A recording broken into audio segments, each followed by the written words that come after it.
Assalamu alaykum, hörmətli televizor körgüçiler. Dünya Uyghur Qurultayı Tor televiziyasının həftəlik xəbərlər proqramısına xoş gəldinglar. Mən İftixar Abdurşid. Aziz görünmənlər, tövəndə diqqətinizlər ötən həftədən beri Uyğurlar münasibətlik bolğan bəzi mühim hadisə haqqında qısqaça toxtalıb ötümüz. Qani diqqətinizlər həftəlik xəbərlər proqramımızın təfsilatı bolsun. Ömer. So we know and the Chinese government use all 28 iyun Amerika paytaxtı Washingtonda başlanğan 2022 yılı Xalqara Dini Erkinlik Ali Kengashi yig'inida mustabid Xitoy hokimiyatining Sharq Turkiston Uyg'urlarni asos qilgan yerli xalqlarga qarta rəhimsizlik yurgizayotgan irqiy qirg'inchiligi. Bo'libmi Xitoyning Uyg'urlar ustidan yurgizayotgan diniy bostirish siyosati yig'inning asosli kun tartiblarining biriga aylandi. Bu navbatlik yig'inda alayda taklif bilan qatnashgan Dunyo Uyg'ur Qurultayining raisi Dolqin Aysa, Qurultay ijroiya komitetining raisi Ömer Qanat, Uyg'ur harakati tashkilotining raisi Roshan Abbas, Uyg'ur tadqiqot markazining direktori Abdulhakim İdris, Amerikadagi jasur lager shohidlarimizdan Zumrat Davud, Mehrgul Tursun, Tursunay Ziyovdan qatorliqlar dunyoning har qaysi ellaridan kelgan diniy va siyosiy rahbarlarga Xitoyning Sharq Turkiston xalqi ustidan yurgizayotgan jinoiy qilmishlarini keng doirada anglatish fursatiga erishdi. Amerika hökumətinin sabiq xalqara dini erkinlik baş elçisi Sam Brownback efendi ve Tom Lantos kişilik hukuk ve adalet fondunun reisi Dr. Katrina Lantos Sivit xanım başçılığındaki mezkur xalqara dini erkinlik munbiri dünyanın her qaysı joylaridagi dini ve siyasi rehberlerini bir yerge cem kıldı. Mezkur yig'in insonlarning dini kimlik sebebidan kamsitilishga ve zulmga uchrashiga qarshi turishni asosiy maqsad qilgan bo'lib, bu qitimqi dini erkinlik munbirining shuari har bir inson har qanday joyda, har vaqt dini erkinlik ega bo'lishi kerak deyilgan. Mezkur munbir boshlanishidan bir kun burun yani 27 iyun günü Amerika Devlet Meclisi'nde Amerika Xalqara Dini Erkinlik Komitetining xalqaradagi dini erkinlik meselesi ko'rsatilgan ta'siri ve ziyankesh uçurg'uchilari bilan ittifoqlikdan iborat ayrim ikki temada muhokama yig'ini o'tkazildi. 27 iyun günü tushda o'tkazilgan Amerika Xalqara Dini Erkinlik Komitetining xalqaradagi dini erkinlik meselesi ko'rsatilgan ta'siri nomli muhokama yig'inida Amerika Xalqara Dini Erkinlik Komitetining yangidan tayinlangan raisi Nuriy Turkel so'z qildi. U Amerika Xalqara Dini Erkinlik Komitetining qurilishi va mazkur komitetning xizmat nishoni haqida to'xtaldi. U yana Xitoydagi diniy erkinlik masalasi haqida so'ralgan savolga javob berib mundaq dedi. Xitoy Kompartiyasi dinga qarshi bir partiya. Tabiiyki Xitoyda dinga oid har qanday narsa Kompartiyaning ideologiyasiga bo'ysundirildi. Shunlashqa ular doim o'zgartish degan so'zni ishlatadi. Ular dinga e'tiqod qilgan kishilarni natsist, ya'ni dinsiz bo'lishga majburlaydi. Shundaqla majburiy holda ularning yashash usulini o'zgartirdi. Biz navbatda Xitoyning Uyg'urlarga yurgizayotgan rəhimsiz bostirishlarini ko'rib turyapmiz. Lekin biz endi navbat kimga keladi deganni o'ylab yiqishimiz kerak. Xalqaro tashkilotlar va shundaqla Xitoy xalqimi Kompartiyaning siyosatiga diqqat qilishi, bo'libmi Xitoydagi ojiz etnik guruhlarga qartilgan besim siyosatlariga hushyor bo'lish kerak. 27 iyun Amerika Devlet Meclisi'de ötküzülgen mezkur muhakeme yig'iniga Qurultay raisi Dolqin Aysa ve Uyghur Hareketi Teşkilatı'nın raisi Roshan Abbas ve Uyghur Tadqiqot Merkezi'nin direktörü Abdulhakim İdrislam alayda teklif bilan qatnaşdı. 28 iyun Amerika paytaxtı Washingtonda başlanğan 2022 yılı Xalqara Dini Erkinlik Ali Kengashi yig'inida dünyanın her qaysi ellaridan kelgan turlik e'tiqodlarga mansub diniy rahbarlar ve siyasi erbablar qilgan so'zlarida Xitoyning Sharq Turkiston xalqiga qarta yurgizayotgan irqiy qirg'inchiligi va diniy bostirish siyosatini qattiq ayplash bilan birga xalqaro jamoatchiligini Xitoyning bu xil jinoiy qilmishlarini to'sib qilish uchun jiddiy harakatga o'tishga, bo'libmi islom allarini Uyg'ur irqiy qirg'inchiligi masalasida sukutini buzib o'rnidan dast turishga va Sharq Turkiston musulmonlari ega chiqishga chaqirdi.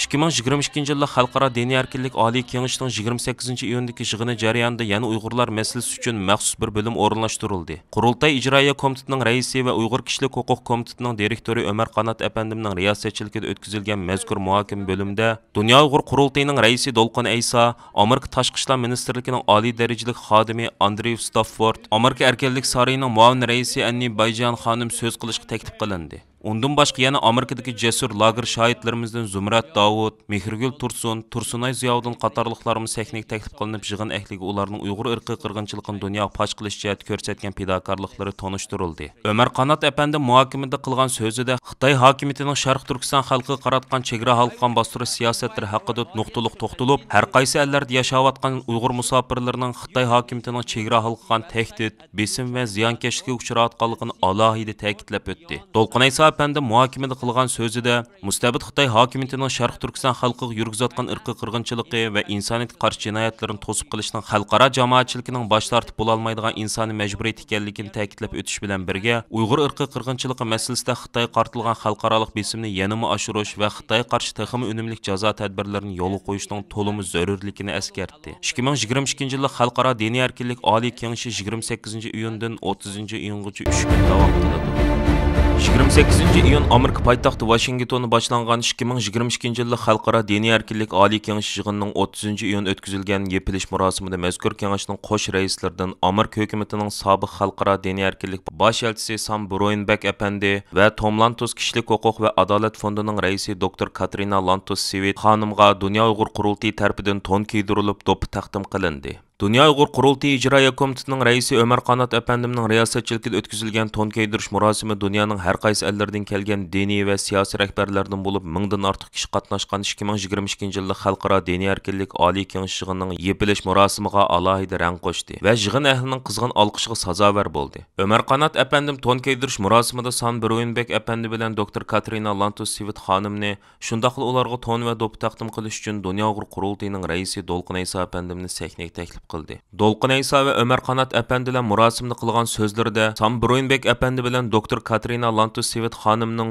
zulmga, ezilishga va irqiy qirg'inchilikqa duchor bo'layotgan Uyg'ur xalqining ovozi bo'lib, ularga har zaman ega chiqib kelganligiga butun Sharq Turkiston xalqi nomidan alohida rahmat aytadiganligini ifoda qilish bilan birga, ularning riyosatchiligida buni va chaqirilgan va 3 kun davom qilgan 2022 yillik Xalqaro diniy erkinlik Oliy kengashi yig'inida Uyg'urlar masalasining muhim muzokara temalarining biri qilinganligidan alohida mamnun bo'lganligini bildirishdi. Dolqin Ayso va Ömer Qanat apandilar tarafidan Sam Brownback apandi bilan Dr. Katrina Lantos Sweet xonimga to'n va do'ppi kiydirilganda bo'lsa, butun yig'in zalidan guldiras olqish sadolari yangradi.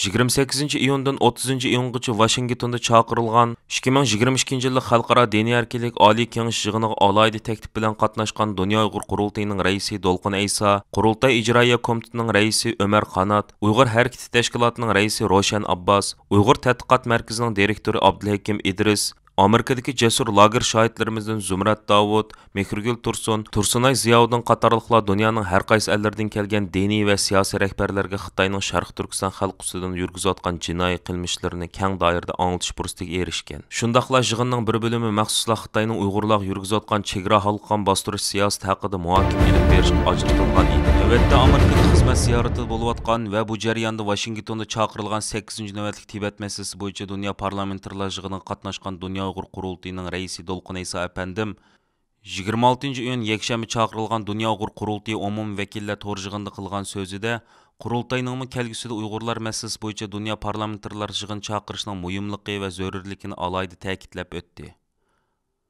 Dolqin Ayso apandim so'zida hozir qadar Yevropa parlamentida Kanada, Amerika, Yaponiya, Angliya, Irlandiya, Belgiya, Chexiya qatorliq bir qism davlatlarning parlamentlarida orqa-orqadan Uyg'ur do'stlik guruhlari qurilib, jiddiy harakatga o'tganligini, bo'libmi Yevropa parlamentining yaqinda Uyg'ur irqiy qirg'inchiligini qabul qilib qaror ma'qullashida Yevropa parlamenti Uyg'ur do'stlik guruhining intayin muhim rol o'ynaganligini, mazkur qaror loyihasining Uyg'ur do'stlik guruhi a'zolari tomonidan hozirlanganligini, boshqa parlamentlarda qurilgan Uyg'ur do'stlik guruhlarining faol harakatga o'tganligini xotirlatib o'tish bilan birga, bu xil do'stlik guruhlarini uzluksiz ko'paytirishning qurultayning bundan keyingi eng muhim xizmat nishonlarining biri ekanligini, Uyg'urlar masalasini xalqaroda texim yuqori pallaga ko'tarish va mustabid Xitoy hokimiyatiga qartilgan xalqaroliq besimni yanama oshirish uchun yaqin kelgusida har qaysi parlamentlardagi Uyg'ur do'stlik guruhlarining a'zolarining qatnashida Uyg'ur masalasi bo'yicha dunyo parlamentarlar yig'ini chaqirishning to'limi zarurligini, shunga qurultay vakillarining buningga hozirdan boshlab jiddiy tayyorlik qilishi lozimligini alohida eskartib o'tdi.